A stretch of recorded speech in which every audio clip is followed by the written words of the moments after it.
What's going on, party people? Today, I want to talk about music before the internet and how us, the older millennials, how we used to get music, the struggle it was to get music before you was all this streaming and downloading and all this other shit, iTunes and all that. You had to get it from the gatekeepers. The gatekeepers that worked in television and radio. Those was the two major outlets where we got music outside of actually paying for it. I remember being glued to the television. MTV, BET, you had things like Video Music Box. I'm not sure what channel that was on, but those are like the three main heavy hitters that was in the game. I was more of a BET guy, as you can see. But I rock with MTV. I rock with like shows like TRL, stuff like that. Yo MTV Raps, there was that. I think I remember it more in hindsight, seeing it. But when it was actually on, I don't remember seeing it too. But I'm sure I caught some episodes. Dope show. Outside of the television and watching the music videos, the radio was probably, for me, I say it was the biggest thing. Television was more for music videos and checking that out. But just listening to songs and then having them, you had to listen to on the radio. You had to wait. You had to first of all, you had to get you a blank tape player. The blank tapes that they used to sell at I used to get them from Family Dollar right here for a couple dollars. Because the blank tapes, sit by the radio and wait for your favorite song to come on.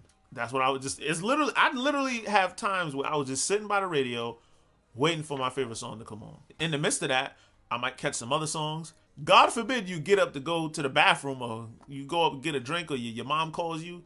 You got to go do something.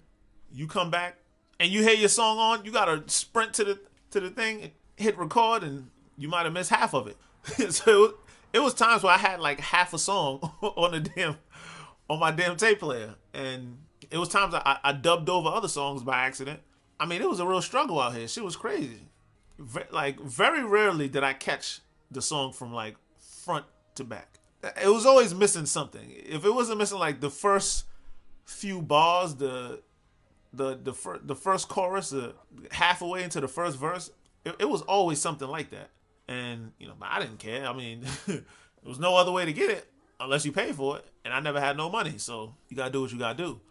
I never really was much of I didn't like record music videos and nothing like that. The music videos, they played with more consistency. Hearing the song on the radio, that was a bitch, man. Like, a new song came out, you gotta be vigilant. Man, I really spent like hours by the radio waiting to try to catch my favorite song. So I literally would have my own mixtape, half a song, 3/4 of a song, then maybe a full. If the radio goes back to back and plays a banger, then I would catch something. Shit was a struggle back then. You couldn't. Nowadays, everything's at your fingertips. You hear a new song on the radio, you run typing it on the internet, just like that, you got it. It wasn't like that. You had to have a whole nother level of dedication. So I feel like we love our music way more than the young people today love their music. I don't think y'all love your music. I think you kind of like it. Y'all don't have that level of dedication. All you got to do is just go and just type it in. You listen to it. You toss it away. Everything's like recyclable for y'all. Our stuff, either we was paying hard-earned money to get it, or we was doing a lot. Waiting by the radio, waiting by the television, so you could record your favorite music videos or the entire TRL episode or the entire Yo MTV Raps episode, entire Rap City in the Basement episode. I wasn't much on that type of wave. I was the radio guy, and then I had my little Walkman so I could play it. I had a Walkman all the way up until like high school. Even by the time people was rocking like CD players, I was always late, man. It's like when people was on in the 90s, I was still doing what they was doing in the 80s. When people was in the 2000s, I was still doing what I finally got on to the 90s. I always seemed to be like a step or two back.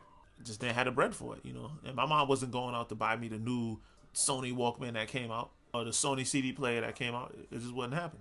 It was what it was. Also, burning CDs was another way to get music. If your friend bought an album, sometimes your friend would buy one album, other friend would buy another album, other friend would buy another album. You let each other borrow it. You go home, copy it to your computer, go get you some blank discs, once again from Family Dollar, and now you got your CD. Them was the days, man. I got a lot of CDs that way. Another way I got a CD was, they had like this. I thought it was a free giveaway. I thought I was supposed to get like a free Ja Rule CD. It's like the when Put It On Me was scorching. So I'm thinking I'm about to get this free Ja Rule CD, and come to find out, it was part of some bullshit. I think it was a damn scam because it clearly said free Ja Rule CD with purchase of blah blah blah. You got to sign up for some membership. Didn't get the membership, so they charged me for the CD. Eventually, when I finally got money, I had to put the, I really wasn't supposed to do this, but I put the money in an envelope and just sent it to the company, which they specifically told you not to do. But luckily for me, when I checked online, they had accepted my payment, and so whatever. Outside of burning CDs, mixtapes.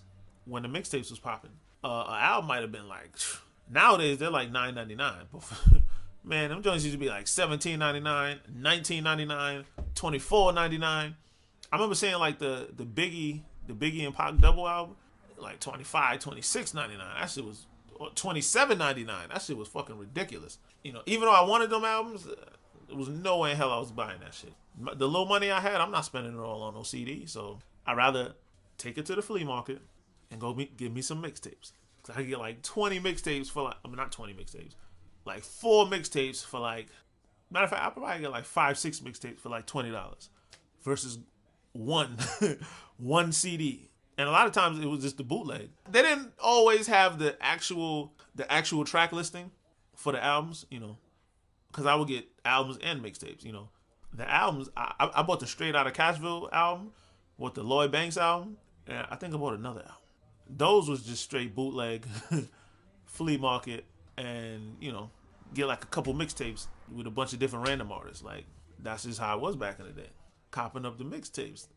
Mixtapes was the shit back in the day, man. You get a mixtape, it could be like, my favorite was like when it would be one artist and it'll have like songs that you haven't heard of, as opposed to like, let's say, an album. Like you'll get like a 50 Cent mixtape and it'll have some of his songs from the past. Like people will burn their own playlist and put it on there before people want to call their stuff playlist right now. But them was real playlists, like just a collection of the like 50 Cent songs that they had acquired throughout the years. Put it on there, burn mad copies of it, and then take it, sell it at the flea market. I also remember I went out to Queens, New York, Jamaica Avenue, and bought mad mixtapes out there. I actually went out there to go clothes shopping, after I worked like my first job, the summer of my senior year, going into my senior year. Went out there to Jamaica after get clothes, ran past the music spot, got another deal, 5 for $20. It was funny. It was actually some young nigga. It wasn't even like an older dude. This nigga, he probably younger than me. I was like, I had to be 16 at the time. This dude probably was like 13, slanging mixtapes. You know what I'm saying? But I respected his hustle, man. He gave me all the new shit that niggas in Rhode Island didn't have. New York gets everything first. So came back with some dope mixtapes, everybody bumping it, checking it out, and yeah, that's how we used to get music back, from a young age all the way through high school.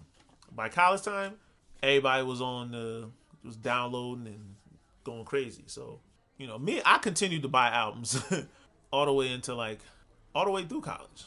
I say sophomore, junior year. And then one of my friends said one day, he was like, yo, you're the only dude I know that still buys albums. And I was like, I don't know. It's not like I buy a lot of albums. When I really mess with an artist, I'll go out and support them. That's just me. I respected the music. And but once he said that, I kind of was like, you're right.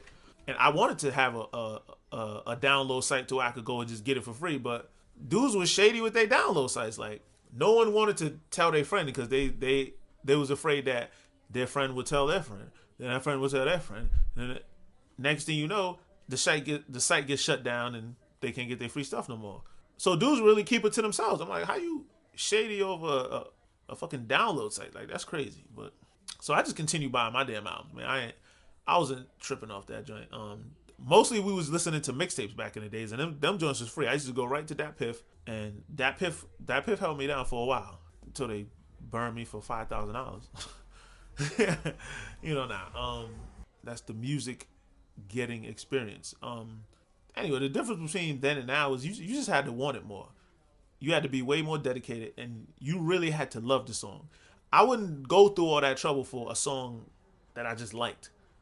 I loved all them songs that we was listening to. So just a quick little story for y'all. Yeah, that's it. Now, I got Tidal now. Streaming and take over.